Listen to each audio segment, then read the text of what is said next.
are watching UK Star TV. دیکھنے سننے اور چاہنے والوں کو امتیاز گلانوی کا سلام.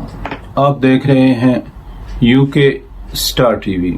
صاحبو، یہ بات ہے جنوری 1959 کی.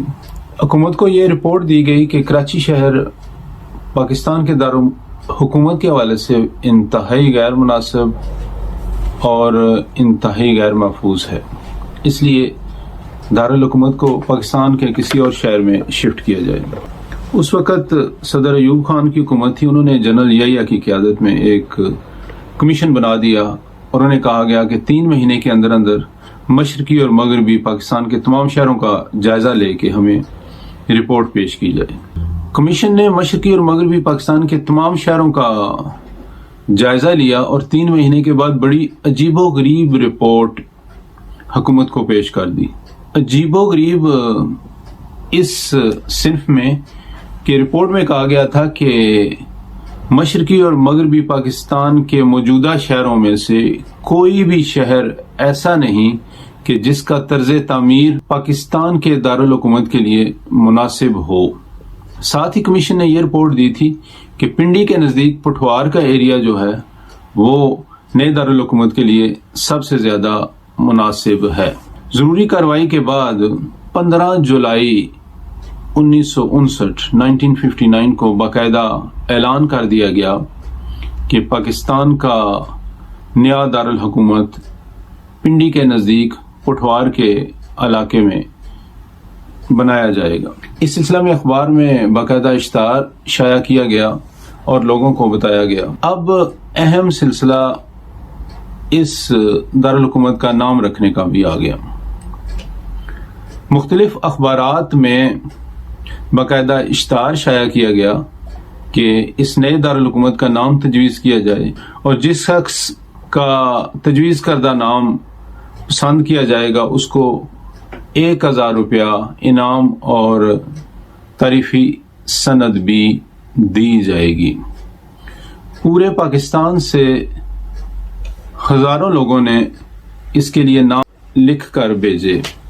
کیونکہ ایوب دور تھا اور ایوب صاحب کی حکومت تھی تو زیادہ تر نام جو تھے وہ ایوب صاحب کی مناسبت سے ہی بھیجے گئے، جس میں ایوب پور، ایوب نگر، ایوبیہ، ایوب خانہ، اس کے علاوہ جناح ہاؤس، جناح پور، مدینہ، ریاست مدینہ، گلزار مدینہ، جناح جنت مکان، کہکشاں، ہوائے جنت، اس طرح کے بے شمار نام جو ہیں وہ بھیجے گئے.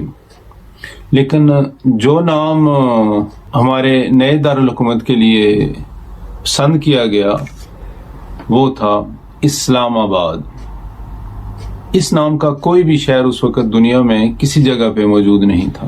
یہ نام عارف والا کے ایک سکول ٹیچر قاضی عبدالرحمان نے تجویز کیا. سب لوگوں نے اس نام کو بہت زیادہ پسند کیا. وہ نام تھا اسلام آباد. قاضی عبدالرحمان صاحب کو حکومت کی طرف سے ایک خط موصول ہوا جس میں انہیں کہا گیا کہ آپ کا تجویز کنندہ نام ساری کمیٹی کو پسند آیا ہے اور نئے دارالحکومت کا نام اسلام آباد ہی ہوگا. آپ کو نہ صرف تعریفی سند دی جا رہی ہے بلکہ 1000 روپیہ انعام کے ساتھ ساتھ آپ کو اسلام آباد میں ایک پلاٹ بھی دیا جائے گا. وہ وزادار اسکول ٹیچر خط ملنے کے بعد 30 سال تک زندہ رہے اور حکومتی وعدے کا انتظار کرتے رہے.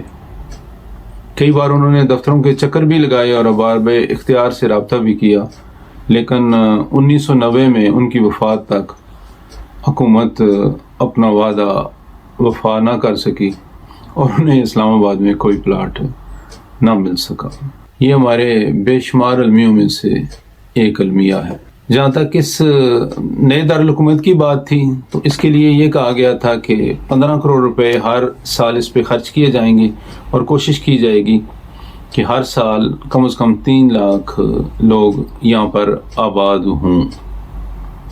اسے بڑے جدید انداز میں ایک ترکش ڈیزائنر نے ڈیزائن کیا. گرین پلیٹ کا خاص طور پہ خیال رکھا گیا اور خیال یہی تھا کہ کہ جب یہ شہر تعمیر ہوگا تو دنیا کے خوبصورت ترین شہروں میں سے ہوگا. اب یہ کہاں تک صحیح ہے؟